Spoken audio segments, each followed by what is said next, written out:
While Tony was basking in the glory of victory, the shift in the timeline has already begun. Victor Von Doom's jaw clenched as he stood on the competition stage, staring at the trophy and check in his hands. The polite applause from the audience felt like mockery in his ears, each clap pounding like a drumbeat against his pride.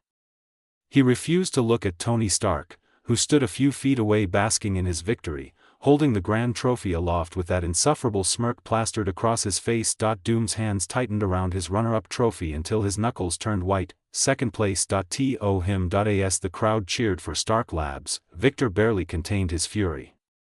His team of meticulously engineered robots had performed flawlessly, or so he thought. His designs were calculated to perfection, and his algorithms were crafted with the precision of a master. And yet, it wasn't enough. The voice of one of the judges still echoed in his mind. Stark Labs robots demonstrated superior teamwork and adaptability, traits essential for real-world applications. Mr. Stark has truly redefined collaboration between AI systems. Adaptability. Collaboration. Words that stung like knives. Doom didn't care about teamwork. His designs were meant to dominate, to crush the competition with sheer brilliance. Yet, here he was, standing in Stark's shadow. Without a word, he took his robots and went to the back of the hall and smashed them up with an iron rod until they became scraps. Master Victor, his butler followed him. "Clean up the trash and send it to my study," Victor said calmly. "Don't worry. I'll stay for the party." He smiled and left the scene. He knew he had to keep an appearance to keep up his reputation for now. The butler as ordered sent the scraps back home. The journey back to his home was a blur. By the time Victor stepped into his estate, an imposing mansion on the outskirts of Cambridge, the rage simmering within him had grown into a roaring inferno. The grand, empty halls did nothing to soothe his turmoil. He stormed into his study, slamming the doors shut behind him. The room was dimly lit, the flickering light from a crackling fireplace casting long, jagged shadows across the walls. Victor stood before the fire, his breathing heavy, the second-place trophy and check still clutched in his hands. For a moment, he stared at the objects as if they were mocking him. His reflection in the polished surface of the trophy's plaque seemed to taunt him with the words etched there: "Runner-up, MIT Robotics Competition." With a guttural growl, he hurled the trophy into the flames. The metal clanged against the hearth before the fire swallowed it, the heat warping its once pristine surface. Next, he tore the check in half, then into quarters, the pieces fluttering like ash before he tossed them onto the burning logs. The fire roared in response, as though feeding on his fury. Victor turned, his eyes landing on the smashed remnants of his robot strewn across the floor. Their once elegant frames now lay twisted and broken, wires spilling out like entrails. He approached the wreckage, his fists clenching and unclenching. These machines were supposed to be his magnum opus, a testament to his genius. Instead, they had been humiliated. By him, Tony Stark's face loomed in his mind, that smug grin and those flippant remarks. Stark hadn't even acknowledged Victor as a rival, treating him as little more than a footnote in his own success story. "Think big and work smart," Stark had said during his victory speech, as if to mock Victor's methodical precision. His lip curled into a snarl. For a fleeting moment, he imagined wrapping his hands around Stark's throat, wiping that arrogance from his face forever. The thought brought a twisted sense of satisfaction, but it wasn't enough. No, killing Stark would be too easy. Victor's mind raced, his anger fueling his darker side. Stark needed to be humbled, his genius dismantled piece by piece until nothing remained but a broken man begging for mercy. Only then would Victor Von Doom feel vindicated. He slumped into the leather armchair before the fire, his gaze fixed on the dancing flames. Slowly, his breathing steadied, though his anger remained. But now, it was no longer a wild, uncontrollable fury. It was something colder, more calculating. He had underestimated Stark, but that would not happen again. Victor's mind churned with possibilities, his intellect cutting through the fog of his rage like a scalpel. Stark's victory had exposed a weakness in Victor's approach, a blind spot he had been too arrogant to see. "Collaboration," Victor muttered, the word tasting bitter on his tongue. If Stark wanted to play the game of teamwork and adaptability, then Victor would surpass him on every front. He would create something far beyond what Stark could even comprehend, a marvel of engineering and intellect that would cement Victor Von Doom's place as the superior genius. Rising from the chair, Victor walked to his workbench. He surveyed the broken pieces of his robots, his mind already envisioning their rebirth. These failures would become the foundation of something greater. Hank Pym stood in his workshop, his face illuminated by the soft glow of the lab's computer monitors. Before him was his Ant-Man suit, though calling it that now didn't do it justice. This was no longer the simple shrinking suit he'd used during his early missions. He'd spent the last 3 sleepless nights upgrading every component. The wings, inspired by Janet's Wasp design, gleamed faintly in the fluorescent light. A miniaturized propulsion system now enabled true flight, giving him the edge he sorely needed for this mission. That he slipped into the suit, the helmet fitting snugly over his head. As the internal HUD came to life, a familiar voice spoke. "Everything seems operational, Dr. Pym," his AI companion, Red, resourceful engineering device, chimed in. "Flight capabilities are nominal, and the new cloaking system is fully functional. Would you like me to run another diagnostic?" "No time, Red. We're doing this live." Hank's voice was firm, though the tension in his jaw betrayed his nerves. "Understood. I've also preloaded the Soviet communication frequencies you requested. You'll be able to intercept and decode their transmissions within a 15-mile radius." "Good." Hank activated the suit's shrinking mechanism, his body compressing down to the size of an ant. He leaped onto a waiting drone that zipped him toward the ventilation shaft, his chosen point of exit. As he soared into the night, Hank replayed Tony's words in his mind. The man, whoever he was, had given him a lead. But trust was a luxury Hank couldn't afford. He'd verify the intel himself. If this was a trap, he would uncover it. And if it wasn't, well, Hydra wouldn't know what hit them. Soviet base. The Soviet facility was hidden deep within a frozen wasteland, surrounded by towering pine trees and a blanket of snow that seemed to absorb all sound. From his aerial vantage point, Hank watched the base through his helmet's enhanced optics. Soldiers patrolled the perimeter, their movements methodical and precise. The main structure was a squat, concrete building. There was an array of antennas bristling from the roof. Not to mention the automated turrets. "Red, scan the area," Hank commanded. Scanning. The facility houses approximately 46 personnel, including guards and engineers. Thermal signatures indicate a secured underground bunker. That is likely where their missile control center is located. "Figures," Hank muttered. "Let's get inside." The upgraded suit's wings buzzed softly as he descended toward the base. Activating the cloaking system, Hank rendered himself invisible to both the naked eye and electronic surveillance. He slipped past the guards at the main gate, shrinking further to avoid detection.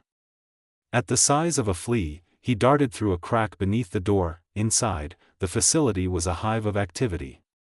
Engineers huddled over blueprints, soldiers marched through corridors, and radio operators relayed encrypted messages. Hank navigated the labyrinthine halls, his HUD guiding him toward the bunker entrance. "Red, are we picking up any chatter about Hydra or the missile?" he asked. "Negative, Dr. Pym. Most transmissions are routine. However, I've flagged a secure channel that could be of interest. Shall I attempt to decrypt it?" "Do it." As the AI worked, Hank arrived at a heavily guarded elevator. It was the only access point to the underground bunker. He perched on a guard's shoulder, listening as they exchanged passcodes and swiped keycards. "Got it," Hank whispered, memorizing the sequence. He jumped from the guard's shoulder onto the keypad, using the suit's built-in interface to mimic the access code. The elevator doors slid open, and he slipped inside unnoticed. The elevator descended slowly, the temperature dropping slightly as it carried him deeper into the earth. When the doors opened, he was greeted by a sprawling command center. Dozens of monitors lined the walls, displaying missile schematics, surveillance footage, and streams of data in Russian. At the center of the room was the missile itself, a towering behemoth, its warhead gleaming ominously under the fluorescent lights. "Red, analyze the warhead," Hank said. So, he was right.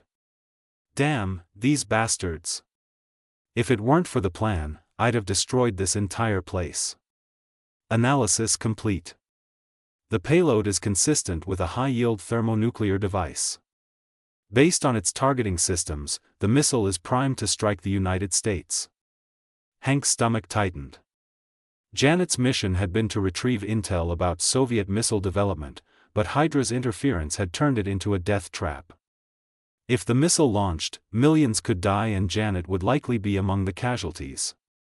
"Decrypt complete," Red announced. The secure channel contains directives from Hydra operatives embedded within the Soviet ranks. They plan to activate a secondary sabotage mechanism during the missile test to ensure mission failure. "Bastards," Hank growled. "Can we disable it?" "Affirmative. However, accessing the sabotage mechanism will require direct interaction with the missile's control panel." Hank scanned the room. Soviet engineers were clustered around the control panel, their attention focused on the missile's diagnostics. He couldn't risk exposing himself. He needed a distraction that he activated the suit's swarm protocol, releasing a contingent of robotic ants from a compartment on his back. The tiny machine scurried across the floor, heading toward the facility's power junction. Within moments, the lights flickered, and the room plunged into darkness. The engineers scrambled, shouting in Russian as they tried to restore power. In the chaos, he flew toward the control panel, landing on its surface. He resized to a few inches tall, just enough to interact with the controls. "Red, guide me through the sabotage mechanism." Accessing. The mechanism is located within the missile's targeting system. You'll need to interface directly with its internal circuitry. Hank's hands moved fast, dismantling the panel and exposing the intricate wiring beneath. He connected a data cable from his suit to the missile, allowing Red to begin reprogramming the targeting system. Reprogramming in progress. Estimated time, 90 seconds, the AI reported. "Hurry it up," Hank muttered. The engineers were already beginning to restore power, and it wouldn't be long before they noticed him. The room remained chaotic, with engineers scrambling to resolve the power outage, unaware of the true sabotage occurring under their noses. The missile's targeting system chirped softly, signaling the completion of the override. "Reprogramming complete," Red announced. "Missile target coordinates have been updated to Hydra's Siberian base. Secondary command protocols embedded and secured." Hank disconnected his suit from the control panel and sealed the access port. "Good work, Red. Let's move." He shrank to his smallest size and buzzed toward the ceiling vents, narrowly avoiding a guard who entered the room with a flashlight. The next phase of the plan required access to the facility's main server room. Hank navigated through the ventilation system, using his suit's enhanced optics to map the base's layout. The server room was located near the center of the underground facility, heavily secured with biometric scanners and armed guards. However, he shrank even further than the smallest of ants. He flew through a gap between the server room door and its frame, hovering over a surveillance camera. "Red, take control of the server room cameras and loop the footage." Accessing. Cameras disabled. "Perfect. Now we need a backdoor installed, something deep and untraceable." "Understood, Dr. Pym." Beginning interface. Hank connected his suit to the server terminal, watching as lines of code scrolled across his HUD. "How long?" "Estimated time, 3 minutes. I recommend staying alert. The power restoration efforts will likely draw attention here soon." "Noted," Hank muttered, his eyes scanning the room. He adjusted his suit's cloaking field, blending into the shadows. R.E.D. Worked efficiently as the seconds ticked by, embedding a covert access point deep within the server's code. This backdoor would allow Hank to monitor and manipulate the facility's systems remotely, a critical advantage for the larger mission. "Backdoor installation complete," Red reported. Additionally, I have uncovered data indicating the existence of 6 more facilities identical to this one, each housing nuclear warheads. 6 more. His eyes widened. Correct. I am transferring their coordinates to your HUD. Each facility appears to be operational and connected to Hydra's overarching network. Hank's mind raced. Destroying one missile was no longer enough. If he didn't act, millions more lives would be at risk. We're taking them all down. Let's get to work. Throughout the night, Hank infiltrated each facility with precision. Using the backdoor installed in the first server, he disabled security protocols and bypassed biometric locks. His suit's cloaking and shrinking capabilities made him virtually undetectable, allowing him to move freely through each base. He reprogrammed the warheads at each facility, redirecting their targeting systems to Hydra's known bases. The sabotage mechanisms embedded in the missiles were meticulously hidden within layers of code, ensuring that even Hydra's most skilled engineers would struggle to uncover them. As Hank completed his work at the final facility, exhaustion began to set in. His suit's power reserves were running low, and his body ached from hours of relentless effort. Still, he pressed on, driven by the knowledge that Janet's life and countless others depended on him. He allowed himself a moment of satisfaction. He had done it. The warheads were sabotaged, and their targets were redirected to Hydra's strongholds. Janet's mission could proceed without the looming threat of nuclear devastation. Back in his lab, Hank powered down his suit and removed the helmet. His body felt heavy, every muscle protesting after the night's ordeal. He sank into a chair, staring at the screen displaying the coordinates of the sabotaged facilities. 6 bases, 6 missiles, he muttered. Hydra won't know what hit them. Red chimed in. The sabotage mechanisms are secure. However, I recommend monitoring Hydra's communications for any signs of suspicion. Agreed, Hank said. He leaned back, exhaustion finally overtaking him. Despite the toll, he felt a sense of accomplishment. For the first time in years, he had struck a decisive blow against Hydra and protected the woman he loved. As he closed his eyes, his thoughts turned to the anonymous ally who had provided the initial intel. Whoever they were, they had given him a chance to fight back. Thank you. The next evening, the MIT campus buzzed with excitement as Dr. Anton Steele hosted an exclusive celebration in honor of the competition's participants. The event was held in the large hall on campus. The hall was filled with fancy chandeliers and banners that portrayed the university's history of creativity and innovation. It was full of students, professors, business leaders, and sponsors. Everyone was eager to meet the young star, who had suddenly become the center of attention. Tony showed up a little late, wearing a navy blue suit that made him look both charming and self-assured. Dummy, you, and Elena were safely back at Stark Labs, charging and undergoing routine diagnostics. As he entered, conversations paused, and eyes turned toward him. Tony acknowledged the attention with a casual wave and his trademark smirk before grabbing a drink from a passing server. Dr. Steele approached, a warm smile on his face. Tony. Glad you could make it, he said, offering a firm handshake.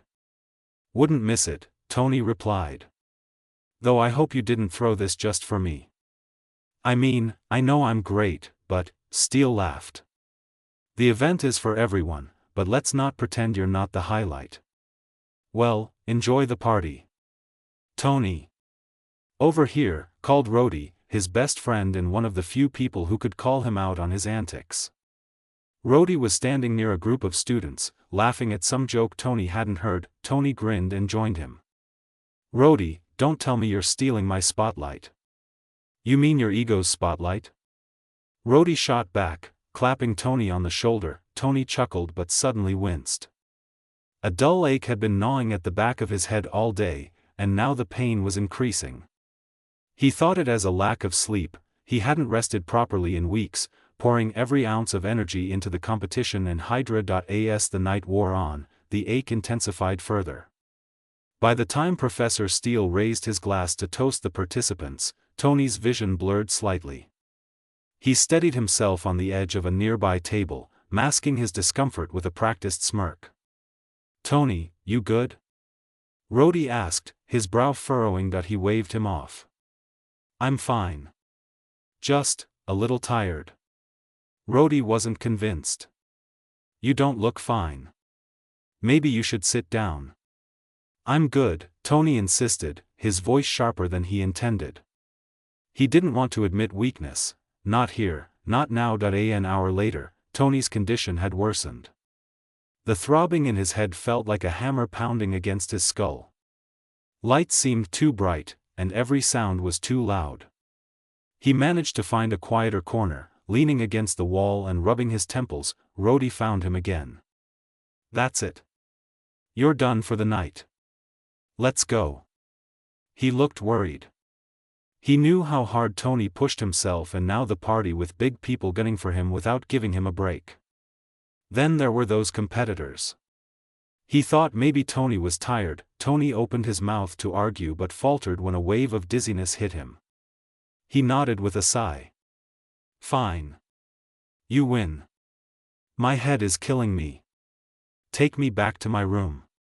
Rhodey looped an arm around Tony's shoulders and helped him out of the party. By the time they reached Tony's dorm, his steps were unsteady, and his usually sharp wit had dulled. Once inside, Tony collapsed onto the bed, groaning. "It's nothing, Rhodey. I'm just overworked." Rhodey crossed his arms, staring him down. "You're not just tired. You look like you're about to pass out. Have you eaten anything today? Drunk any water?" "Yeah. You know I never miss my food and water," Tony muttered, pulling a blanket over himself. Rhodey sighed and went out, returning with a glass of water and some painkillers. "Take these. Then sleep. If you're not better by tomorrow, I'm dragging you to the hospital." Tony took the pills begrudgingly, swallowing them with a grimace. "You're such a mom, Rhodey." "Yeah, well, someone has to be," Rhodey shot back. "Get some rest." "Thanks, man," Tony mumbled, already drifting off. Rhodey waited until he was asleep, then slipped out of the room. There was no way he was leaving Tony alone. As much as his friend liked to think otherwise, he had a habit of making bad decisions and pushing himself too far. But to think he'd hear thanks from Tony, well, that was something rare. The next few days passed without incident, but Tony couldn't shake the feeling that something was off. The headache from the party had subsided, and he felt fine. Well, better than fine, actually. Yet, there was an undeniable strangeness in the way his mind worked now. The world seemed sharper, more vivid. Numbers, formulas, and ideas danced in his head with a clarity that was almost unsettling. During his usual morning routine, he solved a Rubik's Cube in seconds without even realizing he was doing it. By the time he reached Stark Labs, he'd mentally restructured an entire prototype design that had stumped him for weeks. It wasn't until the evening, as he sat in his dorm scrolling aimlessly through his tablet, that the realization truly hit him. He picked up an MBBS textbook that Rhodey was looking for some reason, and asked Tony to find one for him. Flipping through it, Tony decided to test his newfound abilities. At first, it was out of curiosity. "Let's see what all the fuss is about," he muttered, settling into his chair. Anatomy, biochemistry, pharmacology, topics he'd never touched before, made perfect sense.